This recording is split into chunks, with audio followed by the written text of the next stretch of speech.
오늘 말씀의 제목은 종교에서 신앙으로 됩니다. 근데 제가 이 종교와 신앙에 대한 책도 여러 권 읽어봤고 또 저걸 구분해 보려고 여러 생각을 해봤는데 사실은 종교와 신앙을 이렇게 명확하게 뚜렷하게 이것이 종교고 이것이 신앙이다 구분하는 것을 찾지는 못했습니다. 그러나 다르다는 것은 알겠는데 이것이 왜 종교고 왜 신앙이 되는가라는 그런 철저한 구분은 사실은 제가 소견이 짧아서 그러지만 찾지는 못했습니다. 그런데 제가 이제 이걸 좀 정리할 수 있는 그런 때가 된 것 같고 또 제가 여러분에게 종교와 신앙의 구분을 좀 명확하게 지어드리는 것이 여러분 신앙생활에 많은 도움이 될 것 같아서 오늘 제목을 종교와 신앙으로 그렇게 정했습니다. 그러게 말씀을 들으시면서 이것을 구분하시고 이해하시고 또 우리가 갖고 있는 종교와 신앙이 세상의 종교와 신앙과 또 어떻게 다른지를 여러분이 확신하셔야 됩니다. 이제 히브리서가 9장으로 들어가는데 이제 히브리서가 지금까지 8장까지는 왜 이렇게 복잡하게 여러 가지를 비유했냐면 히브리 교인들은 유대교의 배경을 갖고 있습니다. 유대교의 배경을 갖고 있기 때문에 예수를 믿는다는 것이 그렇게 쉬운 일은 아닙니다. 우리가 예수 믿는 것 쉬운 일이지만 만약에 지금 유대교 신자들이 있는데 그들이 예수를 하나님으로 믿는다는 것 엄청난 어려움이 됩니다. 마찬가지입니다. 그리고 또 한 가지는 당시에 그 히브리 교인들은 핍박을 받았습니다. 박해를 받았습니다. 그런데 그들이 믿는 하나님, 유대교의 배경 하나님은 전지전능하신 하나님이었습니다. 그런데 지금 예수님이 하나님이라고 하지만 그들의 고난 속에서 예수님이 도움 주시는 것, 어떤 기적과 능력이 굉장히 제한적이었고 그것이 그렇게 크게 나타나질 않았습니다. 그러게 히브리 교인들은 예수 그리스도가 하나님 되심에 대해서 혼란스러울 수밖에 없었고 그러게 히브리서가 지금까지 8장까지 우리에게 보여준 것이 뭐냐면 그 예수님과 천사를 비교하면서 천사보다 나은 분으로 설명했고 또한 그 예수님을 유대교의 창시자 모세와 비교했고 더 나아가서 우리가 지난 몇 주 동안 본 것처럼 그 예수님이 제사장 멜기세덱과 비교할 수 없는 존재라는 것으로 그렇게 설명을 했습니다. 그런데 이제 히브리서에서 본격적으로 들어가는 겁니다. 어떤 면으로 들어가냐면 이제는 유대교의 배경을 갖고 예수 그리스도가 하나님 되심을 설명해야 됩니다. 그러게 히브리서에 이제 본질에 들어가는 겁니다. 핵심에 들어가는 것이고 이것이 9장에서 13장 중반절까지 내용이 이루어지게 됩니다. 근데 여기서 중요한 것이 뭐냐면 종교와 신앙입니다. 왜 제가 종교와 신앙이라는 제목을 잡았냐면 유대교는 종교가 그 종교적 종교입니다. 그러니까 좀 표현이 그렇던데 굉장히 종교적이라는 겁니다. 그럼 종교라는 건 무엇인가? 종교라는 것은 어떤 사람이 신을 믿는데 그 종교적 체계가 있는 겁니다. 그 체계에 따라서 신을 믿는 겁니다. 그러니까 어떤 종교가 갖고 있는 경전이 있다면 그 경전이 요구하는 예배를 드려야 되고 그 경전이 요구하는 기도를 해야 되고 그 경전에 따라서 복종하고 헌신하고 충성하는 여러 가지 모습이 나타나는 것이 바로 종교가 됩니다. 그러기에 그 종교성은 어디서 나타나냐면 그 종교를 믿는 종교 수행자들에 대해서 수행자들의 모습에서 종교적 정체성이 나타난다는 겁니다. 그러니까 불교는 그 스님들에 의해서 불교 신자들에서 그 종교적 정체성이 나타나는 것이고 이슬람은 이슬람을 믿는 사람들에 의해서 그 이슬람의 정체성이 나타나는 것이고 기독교는 기독교 신자들에 의해서 기독교 정체성이 나타난다는 말씀이 됩니다. 이건 그렇기 때문에 이 종교적 개념에서 본다면 불교 신자나 기독교 신자나 이슬람 신자나 유대교 신자나 커다란 차이가 없습니다. 기도하는 것 같고 예배드리는 것 같고 그들이 헌신하고 봉사하고 사회에 대한 책임은 거의 일반적으로 차이가 없다는 겁니다. 그런데 제가 지금 신앙이라는 단어 쓰는데 이건 제가 결론 내린 겁니다. 그런데 기독교 신앙은 종교와 다르다는 겁니다. 신앙이라는 것은 종교적 행위를 포함하지만 인간이 종교적 행위로 이루어낼 수 없는 것을 하나님, 신이 이루어주는 것을 믿는 것이 신앙이라는 겁니다. 제가 다시 말씀드립니다. 즉 신앙이라는 것은 무엇이냐면 인간이 어떤 종교적 생활을 하는데 그 종교적 생활을 하면서 인간으로서 도저히 이루어낼 수 없는 것을 신이 이루어질 때, 하나님이 이루어지는 것이 신앙이라는 것입니다. 신앙이라는 것입니다. 그러기에 기독교는 종교지만 신앙이 될 수 있다는 겁니다. 그러기에 기독교가 종교지만 신앙으로 발전하는 결정적 증거는 뭐냐면 하나님의 사람 되심입니다. 인카네이션입니다. 성육신이라는 사건이 됩니다. 하나님이 사람이 되셨다는 겁니다. 여러분, 신이 사람이 됐다, 하나님이 사람이 됐다는 것은 이 세상 어느 종교에도 없습니다. 이건 기독교에만 있다는 말씀이 됩니다. 그러므로 저는 어떻게 정의하냐면 우리는 신앙인이라는 겁니다. 물론 다른 종교에도 신앙이 있다고 얘기합니다. 그러나 오늘 제가 서두에 말씀드린 것처럼 우리가 왜 신앙을 찾아야 되는가? 기독교 신앙은 무엇인가? 핵심은 무엇인가? 우리가 이루어낼 수 없는 것을 하나님 예수 그리스도가 이루어 주시기 때문에 거기에 신앙이 있다는 겁니다. 그리고 종교라는 것은 특히 구약의 종교 유대교는 그 율법으로 인해서 의인과 죄인을 만들어냈습니다. 우리 이미 성경 공부했기 때문에 알고 있습니다. 그러나 신약에 와서 그 종교에서 벗어나서 신앙이 되는 이유는 뭐냐면 예수 그리스도 하나님께서 우리가 이룰 수 없는 구원을, 우리가 얻을 수 없는 생명을, 우리가 누릴 수 없는 영성을, 영적 권위를 이루어 주셨다는 겁니다. 그러기에 우리가 신앙이 있다는 겁니다. 그런데 오늘 본문이 이걸 보여줍니다. 오늘 본문에서 성소와 지성소가 나오는데 성소는 종교적 행위가 나타나는 겁니다. 그리고 지성소는 신앙이 나타난다는 겁니다. 즉 성소에서 종교적 행위가 나타나지만 그것이 지성소로 들어갈 때 우리가 이룰 수 없는 것을 하나님이 이루어 주시는 것을 볼 수 있다는 겁니다. 하나님의 의와 하나님의 사랑이 나타나는 겁니다. 어디서? 지성소에서 나타난다는 겁니다. 그러기에 1절과 2절을 보시기 바랍니다. 1절과 2절. 제가 먼저 1절 2절 읽습니다. 첫 언약에도 섬기는 예법과 세상에 속한 성소가 있더라. 예비한 첫 장막이 있고 그 안에는 등잔대와 상과 진설병이 있으니 이는 성소라 일컫고. 자, 성소라는 것이 있는데 여러분 장막을 들어가면 성소와 지성소가 구분되어 있는데 먼저 성소를 얘기하는 겁니다.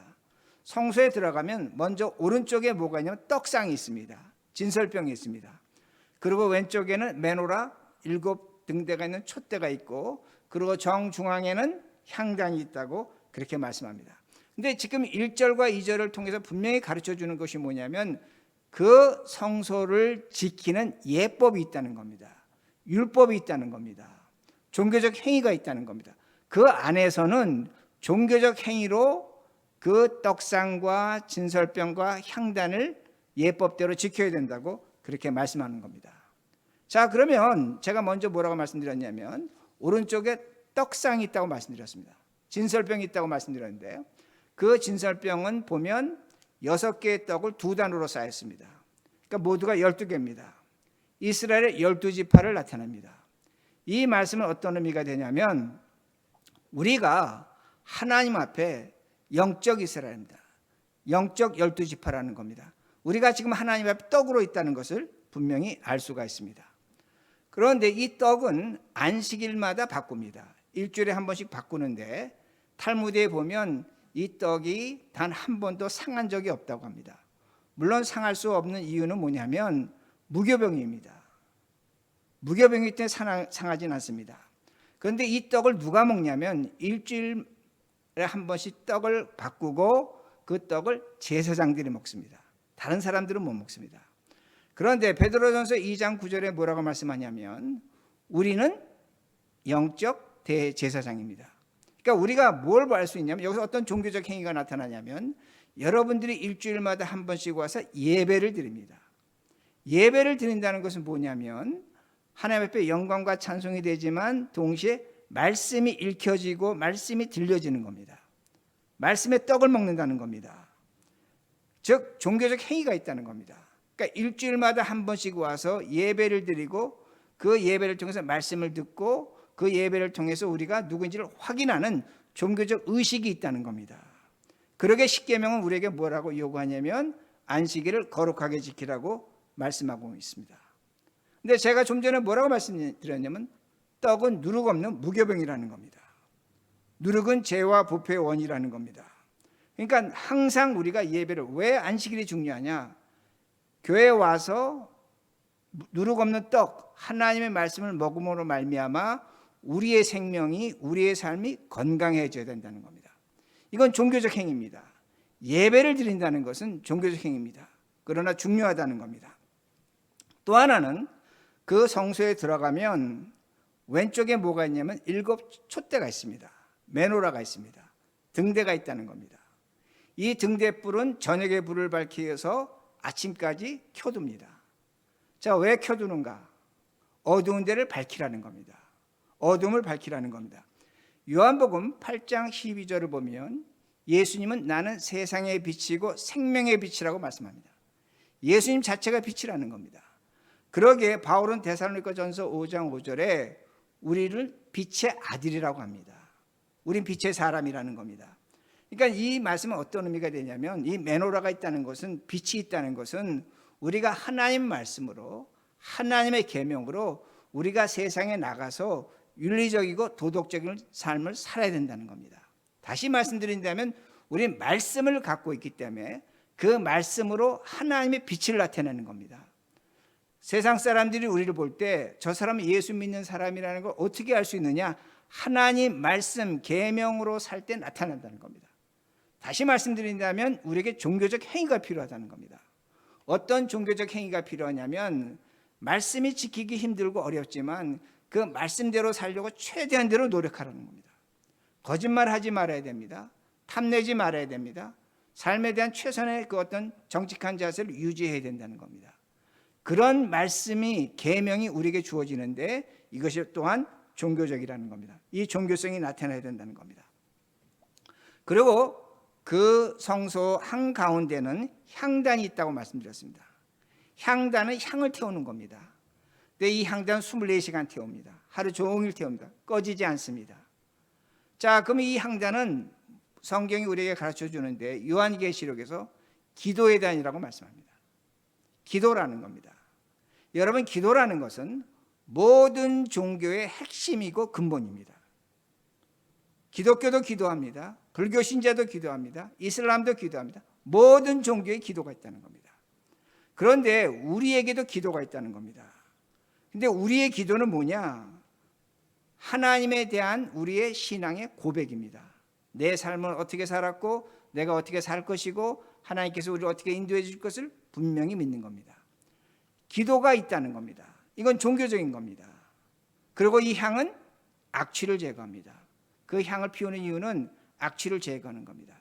그러니까 우리가 종교인으로서 기도를 한다면 아름다운 모습을 나타내야 됩니다. 내가 기도하는데 다른 사람으로부터 어떤 나를 보고 추악하다 하면 기도하지 않는 겁니다. 이게 종교성입니다. 종교라는 건 뭐냐면 내가 기도함으로 말미암아 내 삶의 모습에서 예수 그리스도가 발견하는 게 하는 겁니다. 이건 종교라는 말씀이 됩니다. 그러기에 제가 지금까지 3가지 말씀드렸는데, 대략적으로 말씀드렸는데, 성소에서는 종교적 행위가 나타나는 겁니다. 대략적으로 뭘 말씀드렸습니까? 예배가 있는 겁니다. 주일마다 예배 오는 것, 여러분의 정체성입니다. 예수 믿지 않은 사람들이 우리가 교회 간다면 저 사람은 교회 가는 게 당연해. 왜? 종교적 행위가 있기 때문입니다. 그리고 말씀대로 사는 겁니다. 그리고 3번째는 기도라고 제가 말씀드렸습니다. 이 3가지는 우리가 종교적으로 갖고 있는 하나의 특권이고 모습이 되어야 됩니다. 그리고 이건 반드시 나타나야 되는 겁니다. 지켜져야 되는 겁니다. 그런데 3절 말씀입니다. 이제 이게 어떻게 되는가입니다. 이 종교가 또 둘째 휘장 뒤에 있는 장막을 지성소라 일컫나니. 자, 성소가 있는데 성소 그 향단 뒤에 장막이 있습니다. 커튼이 있는데 그 커튼은 학자마다 얘기하는데 약 30cm 두께의 커튼이 펼쳐져 있는 겁니다. 근데 그 안에 뭐가 있느냐? 하나님이 있다고 그렇게 말하는 것입니다. 그러기에 그걸 지성소라고 합니다. 이쪽은 성소고 카텐 너머는 지성소인데, 성소는 말 그대로 거룩한 것입니다. 지성소는 거룩한 곳 중에 거룩한 곳입니다. 왜? 하나님이 계시다는 겁니다. 하나님이 계시다는 겁니다. 그러기에 출애굽기 39장 25절을 보면 그곳에 들어갈 때 커튼을 열고 1년에 한 번 대제사장이 들어갈 때 먼저 자기의 속죄 제사를 드린 후에 들어갑니다. 그런데 들어갈 때 몸에 방울을 달라고 말씀합니다. 그리고 몸에 줄을 묶습니다. 딸랑딸랑거리면서 그 커튼을 열고 들어가는 겁니다. 하나님 앞에 가는 겁니다. 그런데 가는데 죽을 수가 있다는 겁니다. 죽으면 소리가 방울 소리가 나지 않으면 바깥에서 커튼에서 끌어당겨야 됩니다. 사람이 들어가선 그 사람도 죽습니다. 그러니까 하나님이 계신 곳이 바로 그곳 지성소라는 겁니다. 그럼 그 안에 뭐가 있기 때문에 사람이 왜 방울을 달고 밧줄에 몸을 꿇고 들어가야 되는가? 4절입니다. 뭐가 있기 때문인가? 4절. 금향로와 사면을 금으로 싼 언약궤가 있고, 금향로와 사면을 금으로 싼 언약궤가 있고, 그 안에 만나를 담은 금항아리와 아론의 쌍난 지팡이와 언약의 돌판이 있고, 저기 금향로가 있다는데 학자마다 다른데 어떤 사람은 향단을 얘기하는 사람도 있고 그렇기 때문에 저 말씀을 해석하지 않고, 다만 그 안에 뭐가 있다고 하고 있습니까? 언약궤가 있다는 겁니다. 언약궤가 있다는 겁니다. 그런데 저 말씀이 그 지성소 안에 있는 것을 설명하는데 3분의 1만 지금 성경이 설명한 겁니다. 제가 이렇게 설명합니다. 그 안에 언약궤가 있습니다. 그 언약궤 안에는 지금 성경에 나온 것처럼 만나를 담은 금 항아리와 아론의 쌍난 지팡이와 모세의 돌판이 있습니다. 그리고 그 상자 위에 뚜껑이 있습니다. 카파라 그러는데 그 뚜껑인데 그걸 속죄소라고 합니다. 그 속죄소 뚜껑 위에 뭐가 있냐면 구룹의 날개가 있습니다. 천사의 날개가 있습니다. 그러니까 지금 4절이 우리에게 그 지성소 안에 있는 걸 설명하는데 3분의 1만 설명한 겁니다. 그러나 오늘 저는 전체를 설명할 것입니다. 자, 그런데 제가 지금 언약궤라 그러는데 언약궤 안에 지금 뭐가 들어가 있다고 말씀합니까? 만나와 아론의 쌍난 지팡이와 모세의 돌판이라고 말씀합니다. 근데 성경을 보면 이 상자를, 이 곽을, 그 담아놓은 곽을 증거궤라고 합니다. 증거궤라고 합니다. 즉 증거물을 집어넣은 상자라는 겁니다. 그런데 어떤 증거물을 집어넣는가? 성경은 가르쳐 주는데 우리가 하나님에 대한 배신과 하나님을 분노케 하는 일과 우상 숭배에 대한 증거물이 그 금상자 안에 들어가 있다는 겁니다. 금상자 안에 들어가 있다는 겁니다. 그러기에 증거궤라고 하는 겁니다. 제가 성경은 찾지 않겠지만 왜 증거궤라고 부르냐면 하나님에 대한 죄의 증거물이 그 상자 속에 들어가 있다는 겁니다. 그런데 첫 번째 뭐가 있습니까? 만나가 있습니다. 여러분, 만나는 이스라엘 백성이 광야 40년 방황할 때에 하나님께서 주신 음식입니다. 그런데 그 음식이 뭐가 잘못됐는가입니다. 신명기 8장 3절의 말씀인데 제가 읽어드릴 테니까 여러분 듣기만 하시기 바랍니다. 아주 여러분이 많이 듣던 말씀입니다. 신명기 8장 3절. 너를 낮추시며 너를 줄이게 하시며 또 너를 알지 못하면 내 조상들도 알지 못하던 만나를 내게 먹이신 것은, 만나를 내게 먹이신 것은 사람이 떡으로만 사는 것이 아니요 여호와의 입에서 나오는 모든 말씀으로 사는 줄을 내가 알게 하려 하심이라. 누가 하신 말씀이죠? 예수님이 광야에서 시험 받을 때 하신 말씀입니다. 근데 예수님이 이 말씀을 인용하시면서 뭐라고 말씀하시냐면 만나는 떡으로만 사는 것이 아니라는 겁니다. 하나님 입에서 나오는 말씀으로 산다는 겁니다. 우리가 이 성경 잘 이해해야 됩니다. 예수님이 지금 이 성경을 어떻게 해석하시냐면 하나님께서 만나를 주셨는데 그 만나는 너희들이 배가 고파서 배 채움을 하는 그 음식도 되겠지만 더 중요한 것은 뭐냐? 하나님 말씀으로 살기 위해서 만나를 줬다는 겁니다. 여러분, 이스라엘 백성들은 광야에서 먹을 것이 없어서 만나를 먹었습니다. 우리도 그렇게 해석합니다. 근데 예수님은, 성경은 지금 뭐라고 가르쳐 주냐면 만나는 배가 고파서 먹는 음식일 수도 있지만 하나님이 주신 말씀이라는 겁니다. 이게 왜 이렇게 되냐면 여러분, 이스라엘 백성들이 광야 출애굽해서 만나를 주실 때마다 어떻게 했습니까? 애굽의 고기와 부추와 채소를 그리워했습니다. 이거 못 먹겠다는 겁니다. 질린다는 겁니다. 오늘도 예수 믿는 분들에게 하나님 말씀 만나가 들려집니다. 그런데 맨날 똑같은 소리 같고 맨날 뭐 하던 소리 같고 그러니까 지겹다는 겁니다. 세상 얘기가 좋다는 겁니다. 유튜브 얘기, 인터넷 얘기, 세상에서 듣고 보는 얘기 훨씬 더 재밌다고 얘기합니다. 설교도 그렇게 해달라고 합니다. 그런데 하나님은 말씀하시는 겁니다. 만나는 너 배부르라고 먹는 것이 아니라는 겁니다. 그건 음식으로 채우라는 겁니다. 이것이 먹어야 되는 음식이라는 겁니다. 생명의 양식이라고 그렇게 말씀합니다. 그런데 어떻게 했습니까? 광야 1세대는 이 만나를 조롱했습니다. 그러게 저는 어떻게 성경을 해석하냐면 애굽에서 음식을 먹던 사람 광야 1세대는 부추를 먹고 고기를 먹던 사람들은 만나를 먹었지만 가나안에 들어가지 못합니다. 참 신기한 건 뭔 줄 아십니까? 애굽에서 만나와 부추를 먹지 못한 광야 2세대는 가나안에 들어갑니다. 그러니까 이 말씀이 주는 의미를 생각하셔야 됩니다. 우리가 만나를 먹어야 됩니다. 그야말로 만나가 히브리어로 이것이 뭐냐입니다. 왓이라는 의미입니다. 질문하는 겁니다. 하나님의 말씀이 뭐냐? 오늘 나한테 무슨 도움이 되냐? 무슨 힘이 되냐? 항상 질문하는 겁니다. 그러나 먹어야 되는 겁니다. 사람이 떡으로만 사는 것이 아니에요. 하나님의 말씀에 나오는 말씀으로 사는데 그것이 만나라는 겁니다. 그런데 그 만나를 무시했습니다. 그러기에 이 만나가 이스라엘 백성의 죄를 상징하기 때문에 밑에 증거계 속에 들어가는 겁니다. 잘라서 들어간 것이 아닙니다. 두 번째는 뭡니까? 모세 돌판이 들어가 있습니다.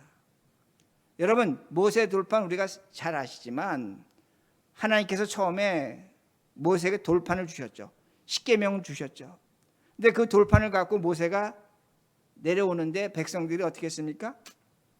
금송아지 만들어서 저 금송아지가 우리를 애굽에서 인도해낸 하나님이라고 했습니다. 그때 모세가 그 돌판을 던졌죠. 깨졌죠. 가루가 됐죠. 없어진 겁니다. 하나님께서 다시 한번 모세에게 명령하셔서 너 내가 만든 것과 똑같이 만들어서 다시 산으로 올라오라고 하셨습니다. 그걸 갖고 올라간 겁니다. 그걸 지금 모세가 증거계 속에 넣은 겁니다. 이건 뭘 얘기하는 겁니까? 하나님께서 주신 약속이 있지만 이스라엘 백성 우상 숭배했다는 겁니다. 그게 왜 지금 증거계 속에 들어갔느냐? 하나님 백성들이 우상 숭배했다는 것을 분명히 증거로 나타나는 겁니다. 마지막에는 아론의 쌍난 지팡이가 됩니다. 민수기 16장과 17장을 보면 이게 나오는데 모세가 아론을 하나님 앞에 이스라엘 백성의 죄를 용서하고 하는 제사장으로 세웁니다. 근데 백성들이 불만인 겁니다. 어떻게 네 형제들이 다 해먹냐? 너는 하나님의 그 메신저라고 하고 저 사람은 제사장하고 불만이 많은 겁니다. 그랬더니 모세가 이스라엘 12지파에게 지팡이에다 이름을 쓰라는 겁니다. 지파 이름을 쓰라는 겁니다.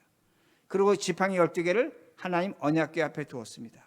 그 다음날 가서 찾아보니까 그 오로지 아론의 지팡이에 우미 트고 싹이 뜨고 꽃이 피고 살구나무 열매가 열었다고 말씀하는 겁니다.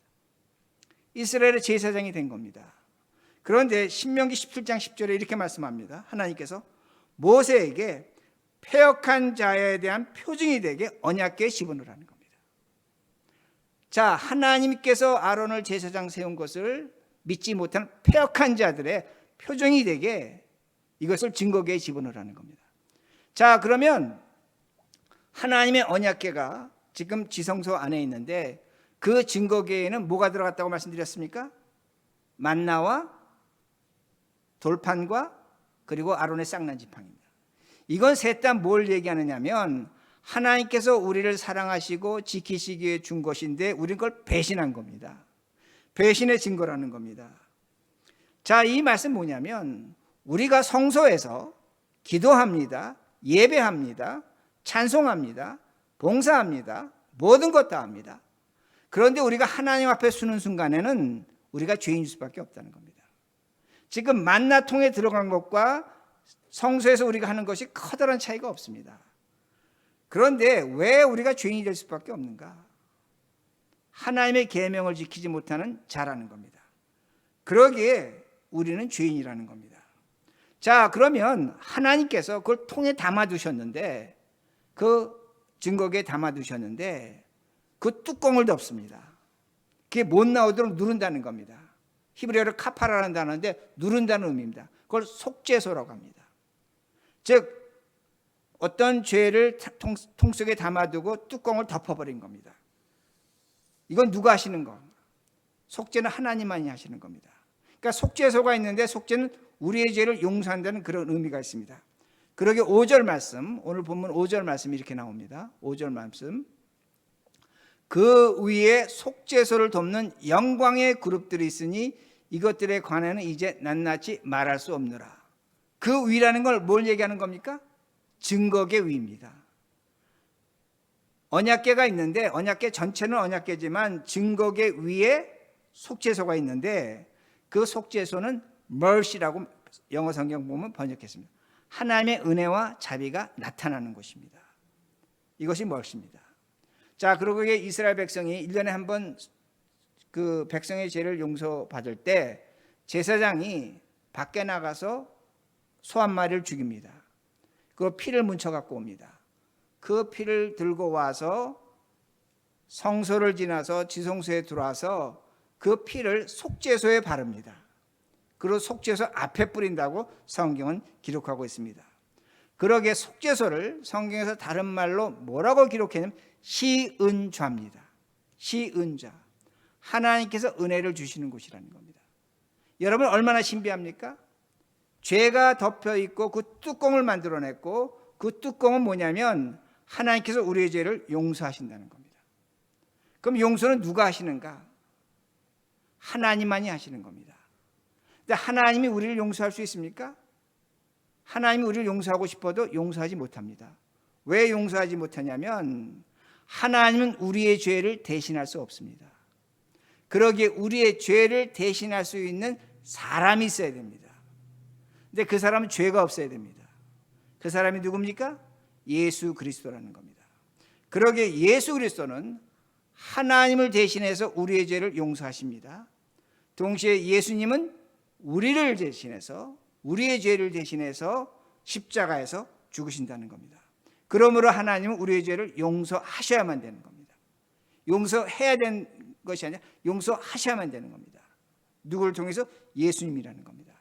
그러기에 하나님과 우리 사이에 속죄소가 있고 그 뚜껑이 있고 우리는 그 뚜껑 밑에 있습니다. 속죄소가 있고 그 속죄를 통해서 우리가 용서를 받는다는 겁니다.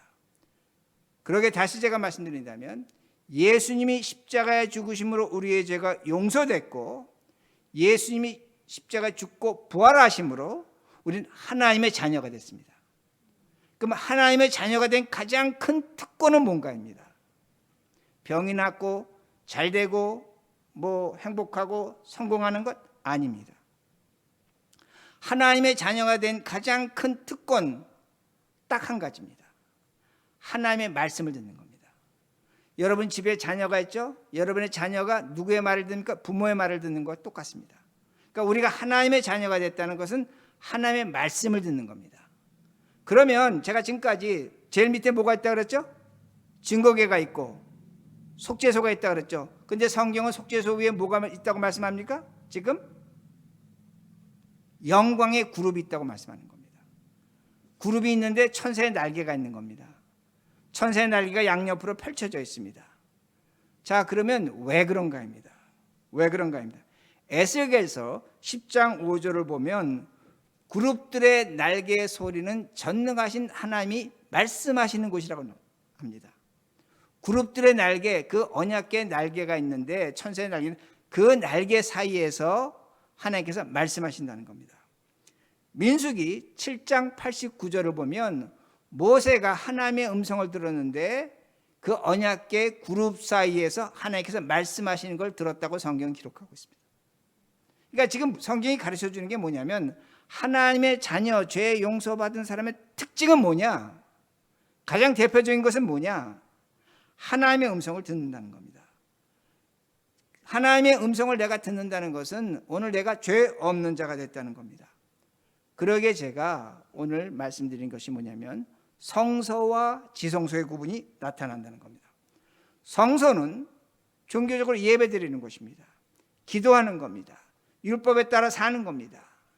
우리가 갖는 어떤 종교적 모든 형태를 분명히 볼 수 있다는 겁니다. 그런데 이런 사람들이 하나님 앞에 설 때는 하나님 앞에 죄인입니다. 누구든지 아무리 내가 종교적인 행위를 갖고 있다고 할지라도 훌륭하게 했다고 할지라도 죄인이라는 겁니다. 그러기에 그 죄의 증거가 어디에 들어갔느냐? 증거계 속에 세 개가 들어가 있지만 그러나 예수 그리스도로 말미암아 우리에게 하나님의 은혜, 시은자가 있는 겁니다. 은혜가 주어지는 겁니다. 그리고 말씀하는 것이 뭐냐면 하나님의 음성을 듣는 것이라는 겁니다. 이게 신앙이라는 겁니다. 아멘? 그러니까 신앙이라는 건 뭐냐면 우리가 그 속에 들어가 있지만 뚜껑이 덮이고 하나님께서 말씀하시는 걸 듣는 것을 우리가 이뤄낼 수 없는 것을 하나님께서 이루어 주시는 것을 분명히 느낄 수 있고 확인할 수 있다는 겁니다. 이것이 하나님의 의와 사랑이라는 겁니다. 그러기에 신앙은 여러분이 뚜껑 속에까지는 우리가 들어가는 겁니다. 그러나 그 뚜껑 속에서 우리의 죄를 용서하시고 하나님의 음성을 듣게 하시고 지금 우리가 예배를 드리고 하나님의 음성을 듣고 성경을 읽고 하나님과 교제한다는 것은 뭐냐면 우리가 신앙생활한다는 겁니다. 그러게 신앙입니다. 그러게 제가 오늘 여러분에게 말씀드리는 것은 뭐냐면 물론 불교에도 타종교에도 신앙이라는 단어를 사용합니다. 그러나 우리 기독교에서 신앙이라는 것은 우리가 도저히 얻을 수 없는 것, 우리 능력으로 우리 실력으로 기도로 예배로 도저히 얻을 수 없는 것, 그것이 하나님의 은혜요 하나님의 말씀이라는 겁니다. 이것이 우리의 신앙입니다. 그러기에 우리에게는 종교적 행위가 있어야 됩니다. 성소에서 살아가는 모습이 있어야 됩니다. 그러나 우리는 언젠가 하나님 만날 것이고 우리가 지성소에 들어갈 것이고 그 지성소에서는 우리에게 일어날 일이 어떤 일인가, 우리가 이룰 수 없는 것 하나님이 이루어 주시는 일을 믿고 사는 것이 신앙이라는 것을 확신하시는 우리 모두가 되기를 간절히 바랍니다.